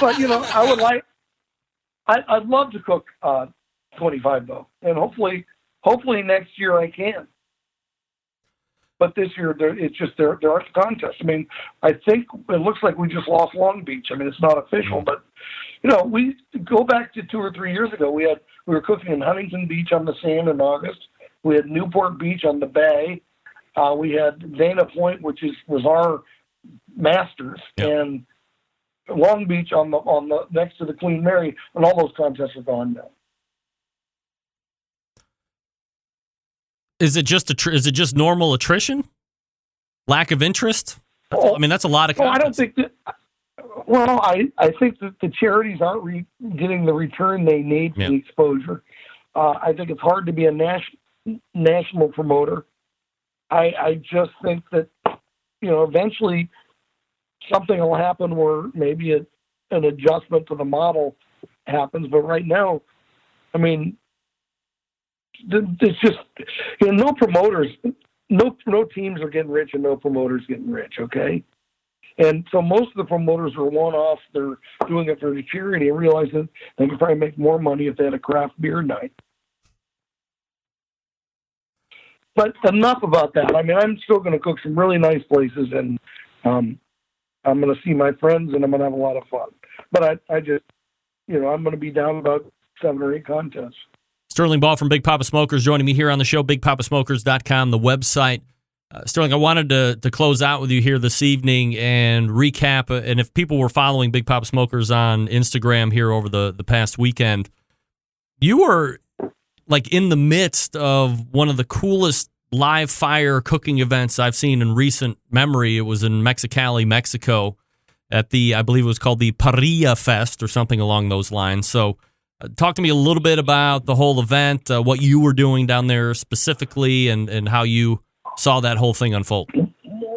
Well, there's Baja Smokes, a team that uses a lot of our stuff and Steph's stuff, and they pretty much are selling a lot of BPS down there. And the charity that runs the Parrilla Fest I was honored to be invited to be the special guest for this event. And it works. It's a great food deal, but the Rotary Club works a charity to fix kids with cleft palate, and they do a really good job of it. But they hooked me because I'm really, really enamored with Malman and Argentina style cooking. I've just got some new cookers in the backyard that, the Paria and all that stuff.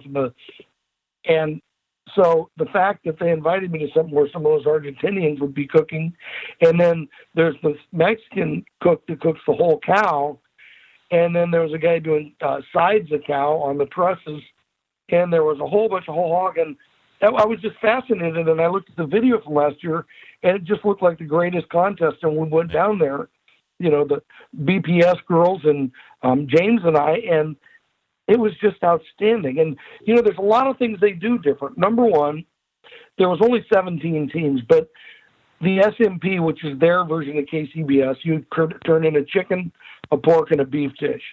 Well, it's presentation judging, and it's very creative. I mean, one pork dish, somebody had made, masa, which is what they make tortillas out of, masa waffles with pulled pork that was woven in with some belly and chunk, with some pork fried, drum fried cracklings, okay? And there were just some, it wasn't 8 slices, some burn-ins and 6 thighs and call it good. It was some crazy good oven roasted smoked vegetables with whole chickens. And the things they did were so creative. But here's the deal. It's $45. And in Mexicali, that's an expensive ticket. Wow. But it includes all your food and all your alcohol. And they've got a vibrant wine scene down there in Baja. And then they had the Mexican craft brewers and the big beers. And so it was all your food. And the other thing is these teams don't cook with power. And they've got all these great Argentinian cookers and then drums and truss cooking and open fire cooking. But part of their score is based on the people's choice. So they all cook for the people. And so they may be cooking something different than what they turn into the judge. But there were actually really good bands. It was like a great, great food festival. And I had a blast, and I'm going again. But we can't do it here because our health department wouldn't let us serve the kind of food they serve, and in the kind of servings. I mean, we charge somebody $2 for a rib and $2 for a little thimble full of pulled pork. And these guys they're really making the crowd happy. And, they capped it at 1,500, and I think they had 2,000, and they turned away 500. Wow. So they made a lot of money for their charity, but just look it up. It's a la Paria Fest in Mexicali, and it was really neat to go and see those guys. And all the Mexican cooks were super fun and super friendly. And their awards, they're not giving checks; they're giving little grills out, and the guys are all on the stage, and it was really fun. How do you get a whole cow up on one of those? I mean, is there like rope and pulley and all that? I mean, that's got to be a huge undertaking. Well, I didn't get there for the cow loading, but I can guess it's probably about 4 or 5 guys, and they lay it down and it's splayed open, and they tie it, on all fours, and then a few other places they weave through. And I was talking to the guy, and I said, "So, what's your temperature?" And he looked at me and goes, "No temperature. We feel this. We know the heat." Wow. You idiot. Why would you think about temperature? And I walked over and I put my hand under the grate.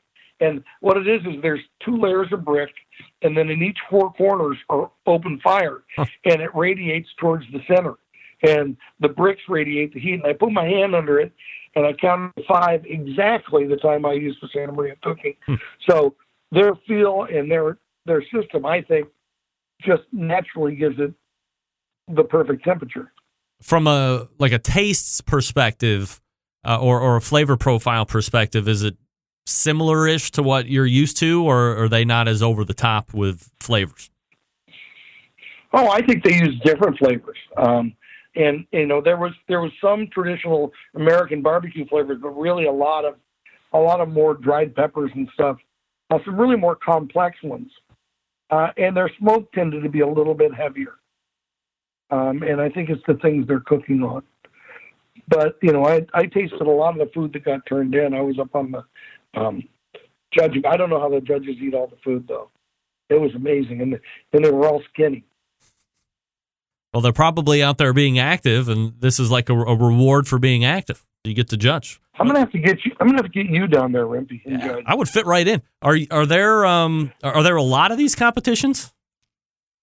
There's one coming up that are actually Mark Lambert's doing in Monterey. Oh, wow. With the Sweet Swine of Mine team, and the team that wins the Monterey one, it's 73 teams, gets an auto invite into Memphis in May. So if you guys are at Memphis in May and you see the Mexican team, they're just, whoever it is going to be the coolest guys you run into. And they're going to be able to cook the way they would normally cook? I don't know what they're going to do. Yeah. Because I don't know how that would be received. I can tell you from a food guy standpoint, these guys were really good cooks and really chefs. These weren't things where you take 2 classes and bully on the internet. These are people who are really very creative with a very good touch and have cooked a lot in their lives. You could tell. Sterling, can I ask you one Facebook question that I got from you, and then I'll let you go? Yeah. Justin Hancock asked me, what's the best thing you can do to up your competition game other than taking a class? I think that's a pretty good question. Okay, taking the class is good, but here's what happens. I don't care what you do. You've got to understand that when you're into something, that everything's important, okay? And sometimes people forget that little tidbit. But it's also making sure that what you do is very, you can repeat it, okay? And we take notes of every practice and every cook. I've posted pictures of those books before. And we go back to them. James, we have 5 full books of notes about how we cook the 4 different meats. I think it's really important to make sure that you've got a great timeline, that you understand what done feels like, okay? Mm-hmm.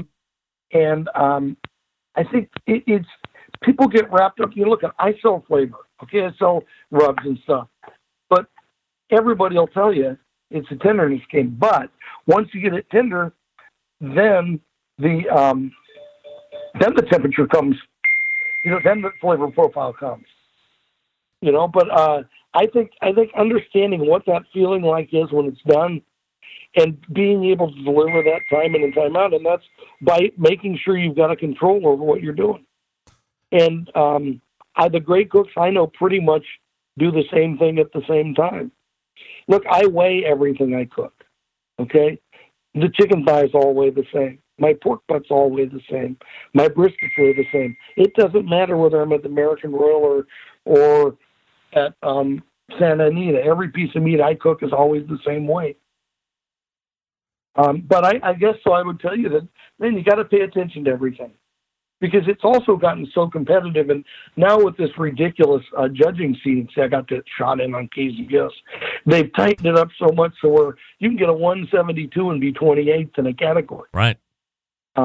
So, I mean, everything's important. Know what tender feels like and take good notes. Sterling Ball is the pitmaster of Big Poppa Smokers competition team, and of course, the online presence as well, bigpoppasmokers.com. Sterling, always appreciate the time, my friend. Thanks so much. I'll see you in Texas this week. All right. There we go. Your words. You said it. You said it. I'm not going to be there. Oh. I'm going to be playing golf.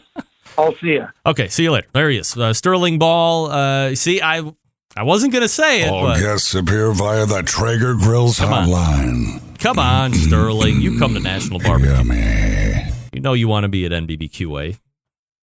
More than anyone, you want to be there. Those are your people. Get into some more distribution, all the fun stuff.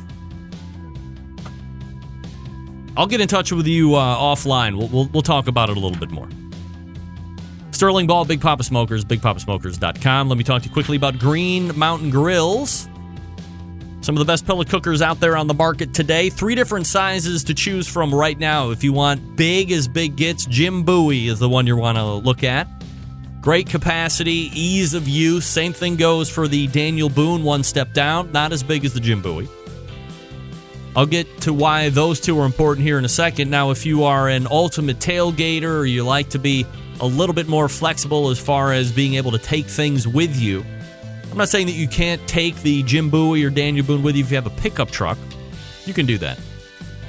But if you have a car or you have a sport utility vehicle and you just don't have a ton of space, then you might want to consider the Davy Crockett. It also has the ability to plug into your 12-volt in that vehicle. So if you don't have access to the normal plug, you can plug into your 12-volt access in that vehicle, and away you go. It'll run it. Plus, you're not really sacrificing a ton of capacity while being incredibly portable. You can get 2 or 3 pork butts on there, depending, maybe you have to TP them to get 3 there, but, definitely a big one, possibly 2 smaller ones. You can do turkeys, chickens, ribs, obviously. Really great. Now, let me backtrack to what I was talking about with the Jim Bowie and the Daniel Boone. There is this high-heat pizza oven insert that you can get right now. I think it's less than $150. You rip out the guts of either one of those cookers. You set this device right on top of the fire pot. Then you put on the pizza stone. Then you have a lid or a dome that goes on top of that. That's really kind of the key component, keeping the heat, forcing it right down as it shoots up from that fire pot. And you can get literally up to 1,000 degrees. If you set the cooker at 500, the rule of thumb is double it. That's what it's inside of that pizza oven insert. I like to keep mine 310, 315 at the temperature on the cooker. That's giving me 620, 630 in that pizza stone. I find that to be a little bit more manageable for me. If you want to run the gamut, shoot it up, get it to 500, get it to 450, 900, 1,000 degrees in there. Make your dough. Pizza's done in a minute. Mine takes 3-4 minutes. That's fine with me. Again, I like the control of the cooker. Here's what you have to do. Go to greenmountaingrills.com. That's greenmountaingrills.com. And check out all the products offering. Don't forget, they can give you pellets to fire those cookers as well.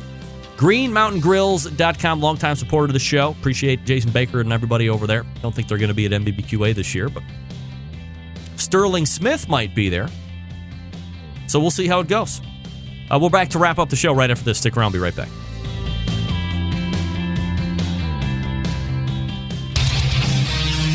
Whole packers, full racks, legs and thighs, injecting butts. If you've never heard this before, you might think you found the best XXX show ever. Let's get back to the most homoerotic host out there today, Greg Rempe.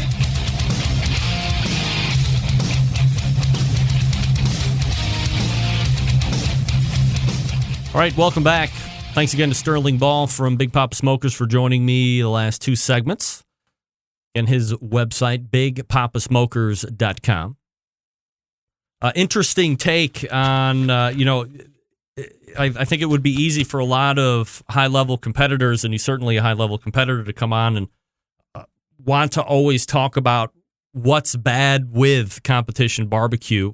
And we've certainly had those conversations in the past, but this time around he was very staunch on not getting brought into negative conversation. A little bit of constructive criticism here and there, but by and large wanted to stay out of that discussion, which I can certainly appreciate.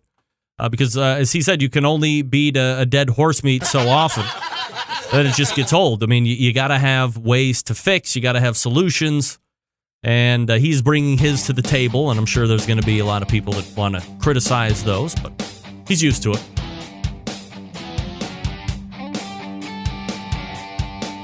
All right, all the way back in the first hour, Meathead from AmazingRibs.com. We talked about corned beef. We talked about pastrami. We answered some of your Facebook questions. It was live and engaging, as always. And then the second hour, we talked about the state of competition barbecue and the competition schedule and Mexicali barbecue event that Sterling Ball from Big Poppa Smokers took place in. Always appreciate his candor and insight in the world of live fire. BigPoppaSmokers.com is his website. I will be starting tomorrow, although there will be no shows tomorrow, but starting Thursday, Friday, Saturday, live shows via Facebook and YouTube from the National Barbecue and Grilling Association's conference. Again, that's 12 to 3 local Central Time.